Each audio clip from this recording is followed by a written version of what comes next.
Don't just live for tomorrow, or just live in yesterday. Just be glad for all you have that's in today. And though you've come through many obstacles. Hey everyone, Connie here, and welcome to my blind reaction to A Place Further Than the Universe, Episode 7. So, this is being recorded in my room, as you could tell. Various circumstances have led to me, probably for the foreseeable future, to recording in here. So, you may notice audio differences, you may notice visual differences, lighting differences. Not much I can do about that. I'm going to leave it at that. Just foreseeable future, gonna be in here, which does suck for a number of reasons, but a big one is there's not really much back support in here. Like, I'm sitting on my bed.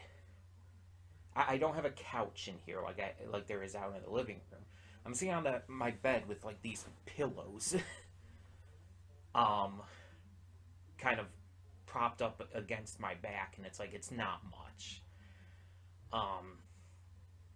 But it's what I've got to work with here. And again, it's basically the only option I have right now, so.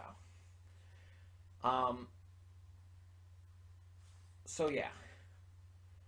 I'm probably also going to be recording at like maybe different times of the day and night and whatnot, because in my room I have a little more privacy and I'm not, I guess, bothering people as much, I guess.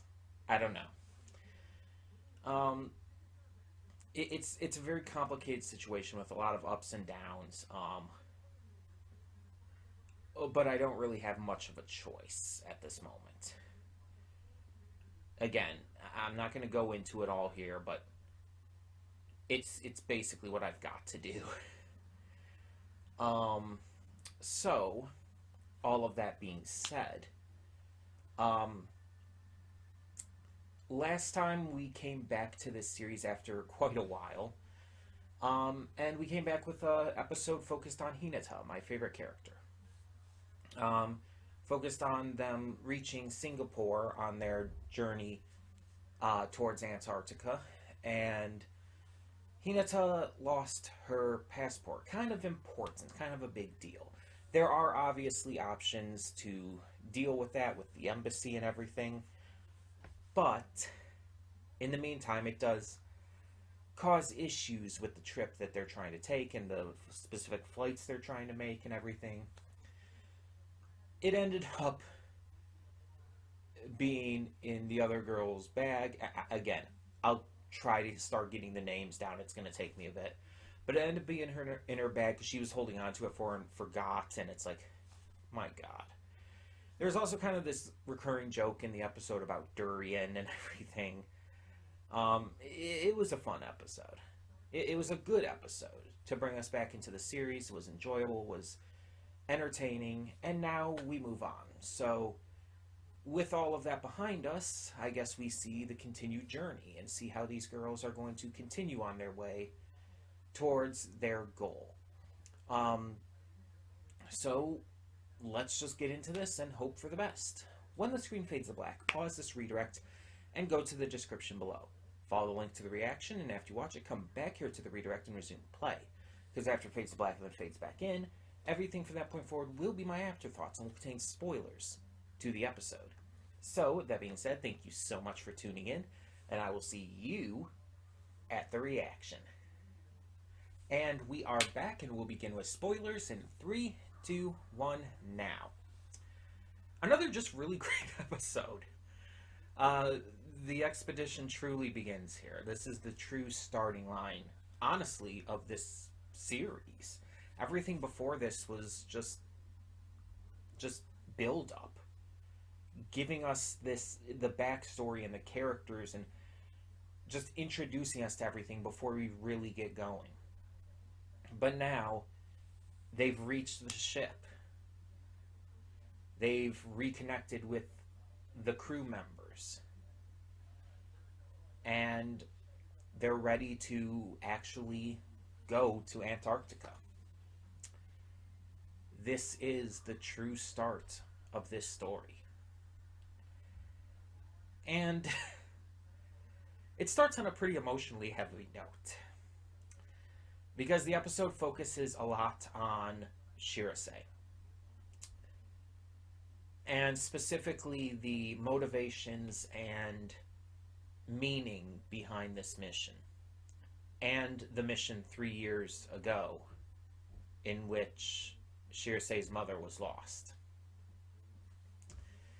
It's, as we see, important, not just to her, but to everyone. All these returning crew members, her mother's friends, they all want to go on this mission because of the same reason. They want to see this happen. They want to complete what Shirase's mother dreamed of. They are there for her. They are there with her. And they are all completely ready, short-staffed, undersupplied as they are, to make this happen. And the flashback scenes we see with Shirase's mom and her friends and everything hit very hard. You felt the emotion, the drive, the determination of these characters. You felt how important this is. It's truly magical when a show makes you just care this greatly about not just the characters, but the specific situations and motivations that guide them. I mean, to a degree that it's making me tear up right now. It's truly something special when it makes you believe in it this much. And there's a lot of shows, both anime and Western animation, live action, a lot of video games, comics, etc., that do this kind of stuff. But the wild thing for me with this, at least, is that when I finish this series, I'm going to look back on it fondly, I'm sure.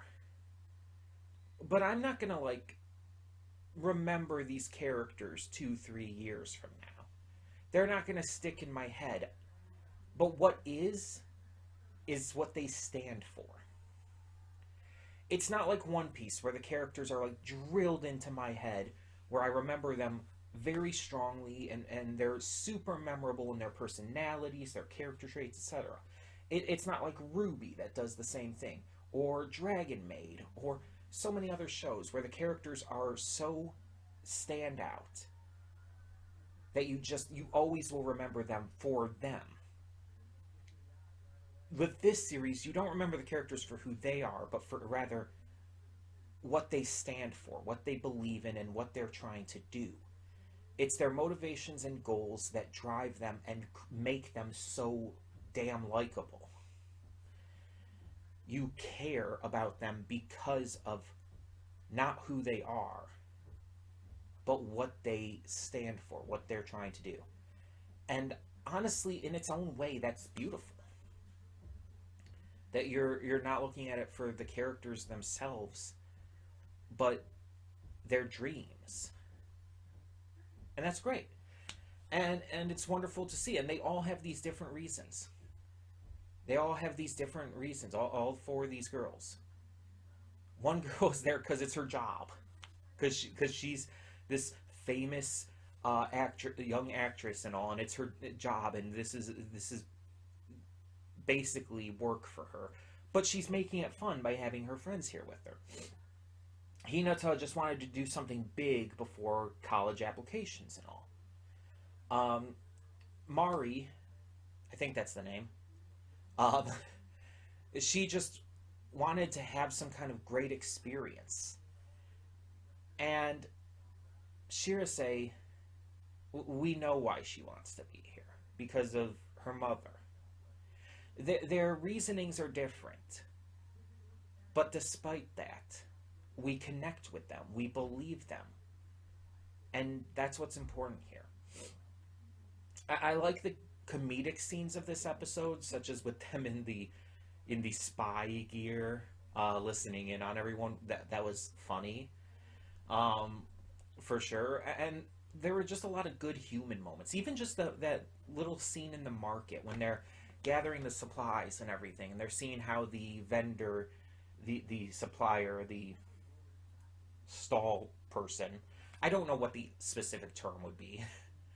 But you see how he interacts with them and everything, and he's like, "Oh, you must be here for the expedition," and it's like, "Oh, this amount of supplies is nothing," and everything, and it's like you see how he's interacting with them, how he's used to this, and it's like even a scene like that very much humanizes and makes everything believable. It very much just works in every sense of the word. And yeah, the scene obviously with Shirsei talking to her mother's friend and everything, at the telescope, and you see the flashbacks and all, and even the moment when her mother went out and never to really be seen again, and it's like, yeah, it's really emotional. It's really heart-wrenching to see that. But again, it also kind of inspires you. Seeing the friend's reasons for continuing this expedition 3 years later, for putting so much effort into this. And even seeing the moment when they were in school. And Shirsei's mom asking her, "Do you want to go to Antarctica?" It's like, we're kind of coming full circle here. And I think that's kind of beautiful, honestly. We're seeing just these connections and what they mean and how they're driving the entire plot and these characters through it. I love it. It's wonderfully written. And so I think this was just a really, really good, solid episode. But tell me in the comments below, what did you think of it? And thank you all so much for watching. So once again, as we end this, just a reminder, we will be in here, not 100% necessarily with this exact same background. I might be against another wall or something at some point. I don't know. We'll see how it plays out. But this will be for the foreseeable future. I'll update you all if anything changes with that. But you'll see this in pretty much all reactions going forward for the time. So yeah. And again, I'll adjust where I have the mic if I need to, because right now it's like down in this corner. There we go. Down in like this corner, it's like down a little lower than I normally have it, because I have like the table that the computer's on, and then it's like down like a level from that, on a different surface. So I'll check the audio levels with all of this, and I'll adjust it as I need to. And yeah, as I said, lighting could be different and everything, just depending on time of day I'm recording, and a lot of different factors. So yeah. But either way, thank you all so much for tuning in and for understanding the change of scenery and whatnot. And for now, I'm Connie, and I'm signing off. See y'all next time.